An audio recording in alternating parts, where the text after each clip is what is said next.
Hi, guys. Good evening, and welcome back once again to the EdWord. I'm your host, Eddie, and in tonight's video, I wanted to share my thoughts with you guys about something that has been on my mind for a while now. Well, honestly, for the past almost more than 2 years since Kong Skull Island came out. I wanted to share my personal thoughts and theories on the Hollow Earth theory, a concept that was introduced in Kong Skull Island during the second chapter of the Monsterverse and was further explored in the recent Godzilla King of the Monsters. I've got some theories and ideas as to how it could fit into Godzilla vs. Kong. I want to stress the importance that this is just my own personal speculation and my own fan theories, basically. Nothing I'm about to discuss has been officially confirmed, so I may or may not be accurately or guessing or predicting what we may or may not see in Godzilla vs. Kong. I just want to stress that I'm not discussing spoilers necessarily, but the stuff that I am talking about may or may not come to light. So just be warned, potential light spoilers for Godzilla vs. Kong in case I correctly predict anything, which is probably a long shot anyway. So here we go. Regarding the Hollow Earth theory, basically, for those of you who need a refresher, it's the theory that there are these enormous air pockets within the Earth that allows titans as big as Godzilla, the skull crawlers, and other titans to travel unseen and emerge topside up on the surface anywhere in the world, and allows them to travel great and far distances that would normally take people much longer to travel. This was something that was teased in Kong Skull Island. It explained where the skull crawlers lived beneath Skull Island, and when they started dropping bombs to draw and lure Kong out and other creatures that included the skull crawlers, and that's what woke him up. That's what pissed Kong off, and now he had to fight off a bunch of skull crawlers, including the really big one that apparently killed his parents years prior. So they introduced that in Kong Skull Island, and I personally believe they were planting the seed for a storyline that we could see in Godzilla vs. Kong, and this is why I think that. People have been asking, how are Godzilla and Kong going to meet? Kong is trapped on Skull Island, essentially. There's been rumor and speculation that Monarch or somebody tranquilizes him and brings him aboard in a huge aircraft carrier, brings him back to the mainland, and that's how he and Godzilla meet one another. It certainly is possible, also considering the leaked footage we got from CCXP, which is basically Brazil Comic-Con from a few weeks ago. A very brief snippet of footage made it online where it showed a much bigger Kong basically delivering a nasty right hook right into Godzilla as they're both standing on top of what looks like an aircraft carrier. However, I believe that aircraft carrier was sinking or half submerged right off the coast of possibly Skull Island, or just off the coast of any other land, mostly because of how strong and how much weight both creatures carry. It just would not support both of them. But anyway, I personally think that the Hollow Earth theory is a possible way for Kong to get off of Skull Island without the assistance of humans, whether it's Monarch, eco-terrorists, anybody else. I think we could see a potential storyline where Kong is actually chasing or following another Titan, possibly a skull crawler or multiple skull crawlers, and they're popping up on different surfaces all over the Earth.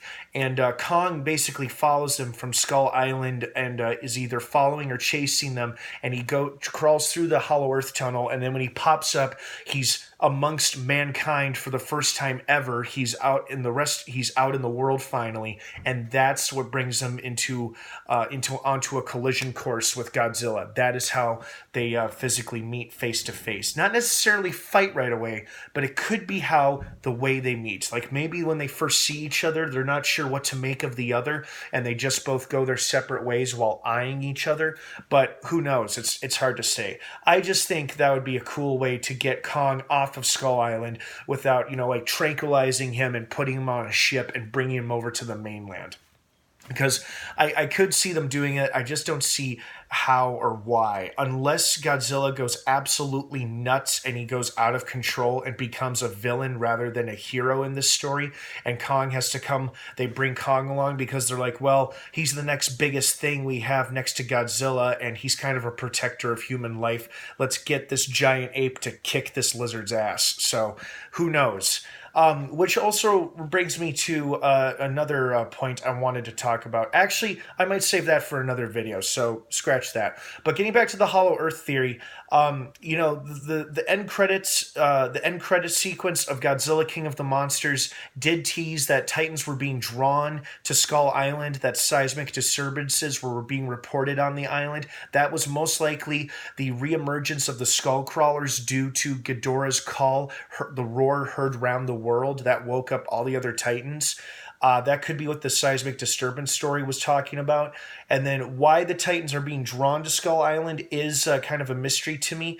And if they are being drawn to the island, they're either going to swim there or they're using the Hollow Earth to get there. And it's possible they may leave and make a hole so big in the ground of Skull Island, it might be just large enough for King Kong to use to escape the island if he feels overwhelmed by the amount of creatures that are there. And maybe that's what brings him into contact with not only mankind out in the rest of the world, but the Big G himself. So again, this is all just pure speculation and my own personal fan theories. I have no idea how Godzilla and King Kong are actually going to meet face to face, not how they're going to fight necessarily, but just how they're going to meet face to face. Hi, I'm King Kong. I'm Godzilla. Hello, nice to meet you.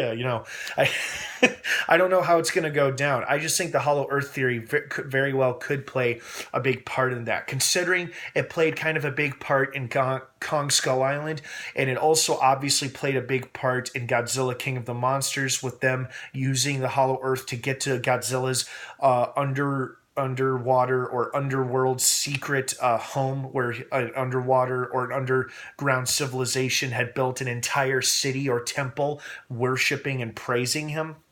It seems likely, because those two films use the Hollow Earth theory a lot, that Godzilla vs. Kong is definitely going to revisit this as well in some capacity. So what do you guys think? What do you see happening with Godzilla vs. Kong regarding the Hollow Earth theory? Do you think they'll touch on it a lot, or do you think they'll barely mention it? I want to hear your thoughts and your opinions down below in the comments section. Thank you so much for watching. I hope you have a great rest of the night. Also, by the way, this will probably be my last video of the year. I am going out of town starting tomorrow for my Christmas holiday break, and there are going to be several shows that are going to be premiering during that time that I won't be able to cover right away, but I do fully intend to watch and cover them at some point.